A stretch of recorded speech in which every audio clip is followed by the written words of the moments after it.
Welcome to MaxJax Tech Tips, our new web series where we'll answer the top questions on the MaxJax 2-post lifts, as well as product updates and more. My name is Jared, and today we're going to answer a very important question. What is MaxJax?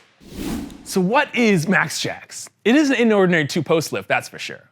MaxJax is a patented, portable 2-post car lift that gives you more versatility and serviceability than traditional mid-rise or low-rise lifts.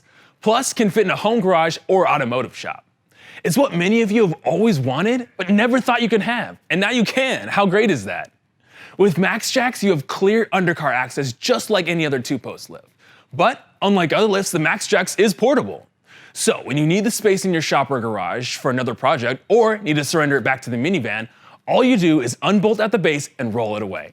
MaxJax is easily stored against the wall or wherever you have this storage space. It's so simple and very easy to do. But wait, Jared, if it's so portable, how can I trust that it'll safely lift my car? Well, Jared, the MaxJax has a 6,000-pound lifting capacity, so it's strong enough for cars and light trucks. And while it's portable, you still need to anchor them into place each time before regular operation. MaxJax is strong and stable, like a full-size 2-post lift, but it's not a permanent fixture. There are so many great benefits to owning a MaxJax, and you'll be living the dream with one in your garage. Check us out online to get more information, to see a gallery of our MaxJax customer photos, or to place an order for your very own portable lift today. Thanks for watching, subscribe, and hit that bell icon to make sure you get the latest in MaxJax tech tips. I'm Jared, and we'll see you in the next one.